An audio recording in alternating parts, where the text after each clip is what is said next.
Cipher case Imran Khan हुकूमत ਨੂੰ ਮਸ਼ਵਰਾ ਦਿੱਤਾ ਸੀ ਕਿ ਅਮਰੀਕਾ ਤੋਂ ਰਵਾਬਤ ਰੱਖੋ ਤੇ ਆਵਾਮੀ ਤਲਖੀ ਤੋਂ ਗੁਰੇਜ਼ ਕਰੋ।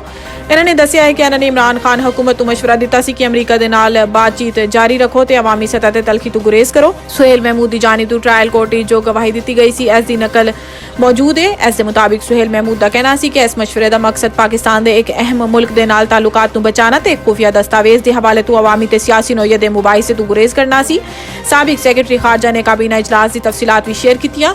ਇਹ ਇਜਲਾਸ ਸਾਈਫਰ ਟੈਲੀਗ੍ਰਾਮ ਦੀ ਰਾਜ਼ਦਾਰੀ ਖਤਮ ਕਰਨ ਦੇ ਮਾਮਲੇ ਤੇ ਬਹਿਸ ਲਈ ਬੁਲਾਇਆ ਗਿਆ ਸੀ ਤੇ ਇੱਕ ਅਲੱਗਾ ਇਜਲਾਸ ਉਸ ਵਕਤ ਤੇ ਵਜ਼ੀਰ ਆਜ਼ਮ ਦੀ ਬਣੀ ਗਾਲਾ ਵਿੱਚ ਰਿਹਾਇਸ਼ਗਾਹ ਤੇ ਮੁਨੱਕਿਦ ਹੋਇਆ ਸੀ। ਇਹਨਾਂ ਨੇ ਕਿਹਾ ਹੈ ਕਿ ਮਾਰਚ 'ਚ ਇੱਕ ਮੌਕਾ ਤੇ SPM ਨੇ ਗੈਰ ਰਸਮੀ ਤੌਰ ਤੇ ਮੈਨੂੰ ਗੱਲਬਾਤ ਕੀਤੀ ਤੇ ਕਿਹਾ ਹੈ ਕਿ ਵਜ਼ੀਰ ਆਜ਼ਮ ਨੂੰ ਆਪਣੇ ਕਾਗਜ਼ਾਤ ਹੀ ਸਾਈਫਰ ਟੈਲੀਗ੍ਰਾਮ ਦੀ ਨਕਲ ਮਿਲ ਨਹੀਂ ਰਹੀ ਤੇ ਕਿ ਇਸ ਦੀ ਦੂਸਰੀ ਨਕਲ ਫਰਾਹਮ ਕੀਤੀ ਜਾ ਸਕਦੀ ਹੈ ਜਾਂ ਨਹੀਂ। ਇਸ ਤੇ ਇਹਨਾਂ ਨੇ ਦੱਸਿਆ ਹੈ ਕਿ ਜੋ ਨਕਲ ਫਰਾਹਮ ਕੀਤੀ ਗਈ ਸੀ ਇਸ ਤੇ ਨੰਬਰ ਦਰਜ ਸੀ, ਲਿਹਾਜ਼ਾ ਇਹਨੂੰ ਤਲਾਸ਼ ਕੀਤਾ ਜਾਏ।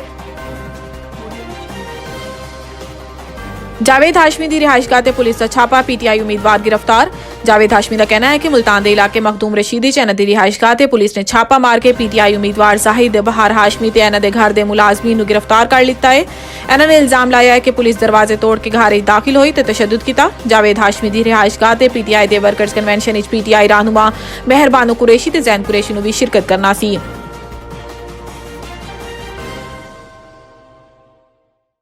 मैं सियासत तो इतफाक नहीं करता जिथे अज नून लीग खड़ी है। एंटी करप्शन रावलपिंडी ने साबिक वजीर आजम शाहिद खान अब्बासी के कोआर्डीनेटर हाफिज उस्मान नूं शाहरामा के मनसूबे मुबैना करप्शन की इंक्वायरी लिए तलब किया तो शाहिद खान अब्बासी भी दीगर कारकुनां के हमरा एंटी करप्शन डायरैक्ट पहुंच गए।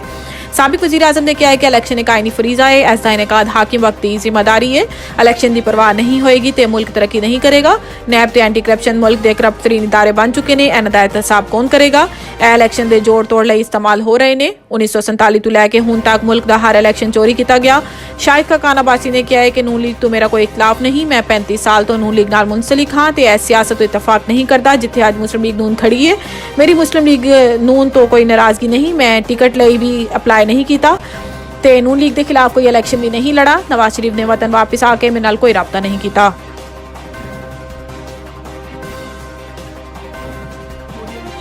डिप्टी कमिश्नर इस्लामाबाद का MPO आर्डर जारी करने का इख्तियार आरजी तौर पर बहाल। Chief justice Islamabad high court Aamir Farooq ते जस्टिस तारिक महमूद जहांगीर ते मुश्तमिल 2 रुकनी बेंच ने DC इस्लामाबाद के MPO आर्डर जारी बहाल करने दे अहकाम जारी किए। हाई कोर्ट ने डिप्टी कमिश्नर इस्लामाबाद को MPO आर्डर जारी करने ते रोकन का सिंगल बेंच का फैसला मुअत्तल करते हुए फैसले के खिलाफ चीफ कमिश्नर और दीगर की अपील ते फ्रीकैन नोटिस जारी कर दिते। अदालत ने हुक्म इम्तना की दरखास्त DC इस्लामाबाद का इख्तियार आरजी तौर पर बहाल कर दिता।